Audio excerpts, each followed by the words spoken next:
Welcome to Astronomy Daily. I'm Anna. And I'm Avery. You're listening to Season 5, and today to Episode 100. 100 episodes this season. We should probably pause for half a second and just notice that. Half a second, starting now. Done. Back to the universe, which, as usual, hasn't slowed down to let us catch our breath. Not even slightly. Today we have a rocket heading to the International Space Station literally tonight. A Mars rover that accidentally picked up a rock and couldn't put it down, a cosmic debate that may finally be settled about our closest galactic neighbor, and two extraordinary findings from the James Webb Space Telescope that are rewriting the early history of the cosmos.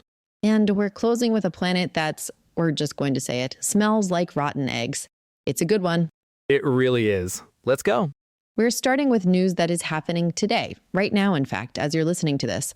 SpaceX and NASA are targeting tonight for the launch of the 34th Commercial Resupply Services mission to the International Space Station. CRS-34, and this one's a big cargo run.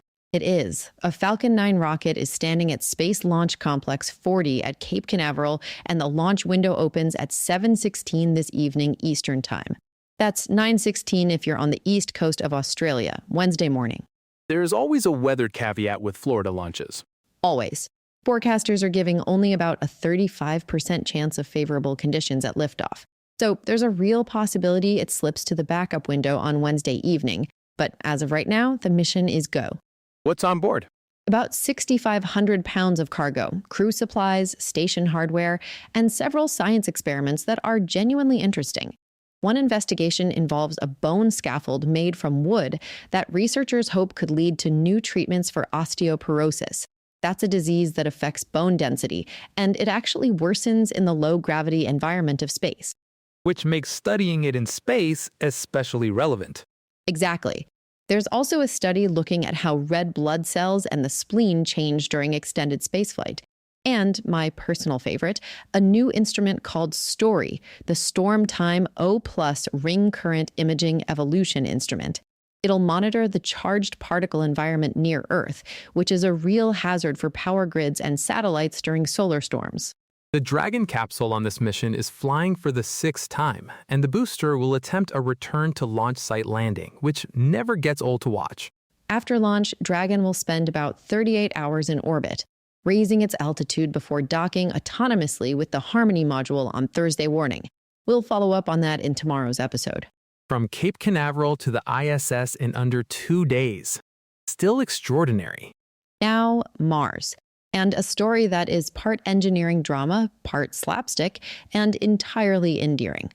I love this one. NASA's Curiosity rover, which has been rolling across Mars since 2012, more than 14 years now, recently had something happen that had literally never happened before in its entire mission. It drilled into a rock, and the rock wouldn't let go. It just grabbed on and refused to release. On April 25th, Curiosity extended its robotic arm and drilled into a rock that the team nicknamed Atacama, after the Chilean desert. When the rover tried to retract the arm, the entire rock lifted off the Martian surface. It got lodged onto the fixed sleeve surrounding the drill bit and simply came with it. How big was this rock? About 45 centimeters across at its base, around 15 centimeters thick, and roughly 13 kilograms, or about 4.5 kilograms on Mars, due to the lower gravity. A substantial, chunky rock dangling off the end of a rover arm, 140 million kilometers from the nearest mechanic. And the solution isn't as simple as just shaking it off. Every command you send to Curiosity takes up to 30 minutes to arrive. Which is what made the next week so dramatic. The engineering team spent several days trying different approaches, repositioning the arm, vibrating the drill, trying different angles. For days, Atacama refused to budge.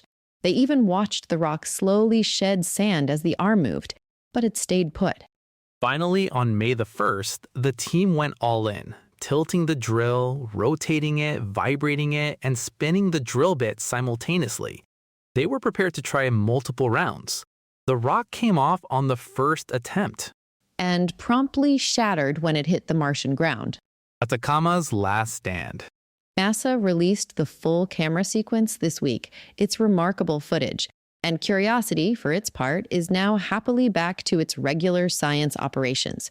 14 years in, still finding new ways to surprise us.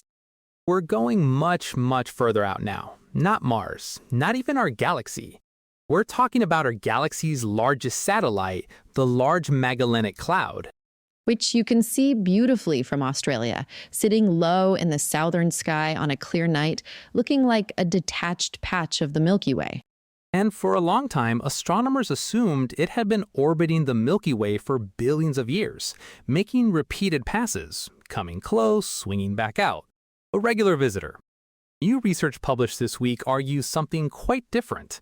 That this is actually the very first time the Large Magellanic Cloud has ever approached our galaxy. A first invol. Exactly. A team led by Scott Lucchini and colleagues ran detailed hydrodynamic simulations, modeling the gas halo surrounding both galaxies, and compared that with ultraviolet observations of the gas clouds between them.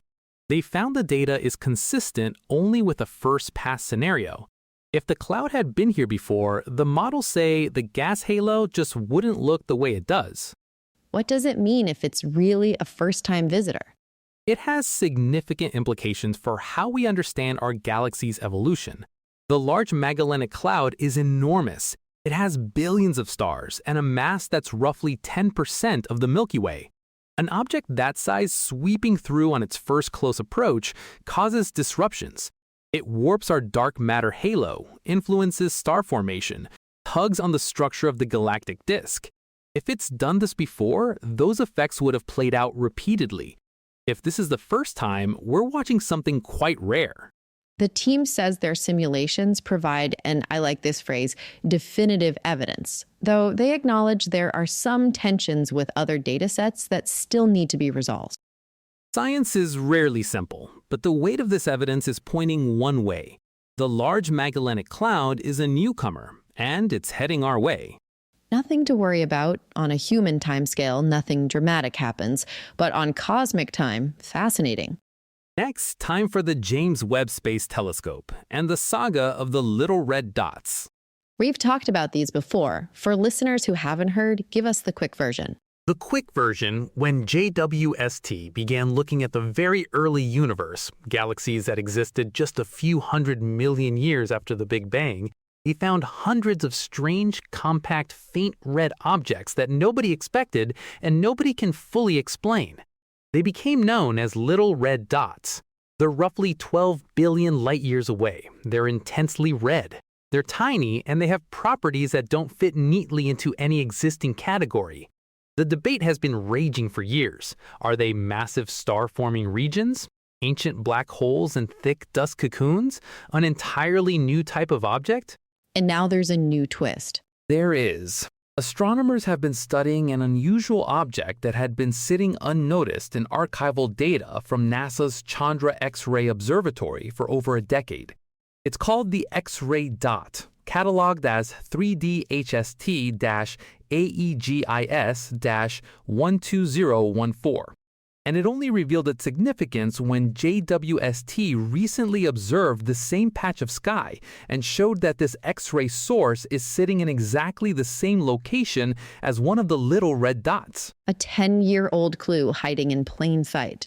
The team, led by researchers at Princeton, believes this X-ray dot may be what an older little red dot looks like.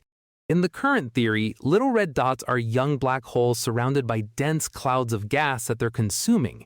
And that gas absorbs the X-rays, which is why most little red dots don't show up in X-ray surveys.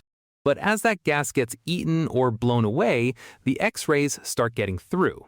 So the X-ray dot might be the same type of object, just older and less shrouded. Possibly. Or it might be something else entirely, a black hole wrapped in exotic dust never previously observed. The team says further observations are needed. But either way, it's a piece of the puzzle, and it's pointing us toward understanding one of the strangest populations of objects ever discovered. Now, just quickly before we move on to our next story, a reminder that our sponsor this week, NordVPN, has a great deal in place for you. You'll save a heap of money and be securing your online life. This deal makes peace of mind very affordable. You can check out the details by following the link in our show notes. Okay, moving on. We're staying with the James Webb Space Telescope because it keeps delivering. But now we're looking at a completely different puzzle, and this one was published yesterday. Hot off the preprint server. Literally. Astronomers have identified two early universe galaxies named Kola 1 and Nepla 4, observed just 800 million years after the Big Bang. And here's the strange part. Their black holes at the centers of these galaxies are between 400 and 800 times more massive relative to their host galaxies than black holes in the modern universe. In the local universe, galaxies like our own, the mass of a central black hole is typically about a tenth to 0.5% of the total stellar mass of the galaxy. These two are nowhere near that ratio. Their black holes weigh in at somewhere between 170 and 190 million solar masses. The galaxies around them are comparatively tiny. The black holes appear to have grown first, and fast, while their host galaxies were still in their infancy. Which raises the question, how? That's the core mystery. The standard model of galaxy formation says black holes and galaxies grow together in a kind of feedback loop. The black hole influences star formation influences the black hole. These two objects suggest that in the very early universe, that relationship could be inverted. The black hole didn't wait. It grew explosively, outpacing its own galaxy by a huge margin. Astronomers have been finding overmassive black holes in the early universe regularly now with JWST. Each new example adds weight to the idea that our models of galaxy formation in the first billion years need significant revision. And the early universe keeps revealing that it was a far wilder, faster, more extreme place than we imagined. These are not gentle processes. This is cosmic violence at a scale that's hard to comprehend. We're closing today with a planet discovery that is genuinely new and genuinely strange. Strap in. The headline said rotten eggs. I want to hear about the rotten eggs. We'll get there. Astronomers have been studying an exoplanet called L98-59d. It sits just 35 light-years away in the southern constellation Volans, practically next door by cosmic standards, and it's been in their sights for a while. But new research published this week in the journal Nature has revealed just how unusual it is. This planet doesn't fit any existing category. What's it like? Imagine a world where the entire surface is an ocean, but not water, molten rock, a global magma ocean stretching from pole to pole of silicate material heated to temperatures that would reduce anything we know to vapor. Above this ocean sits a thick, dense atmosphere, and that atmosphere is loaded with sulfur compounds. Which is where the rotten eggs come in. Hydrogen sulfide, the same compound responsible for that distinctive aroma.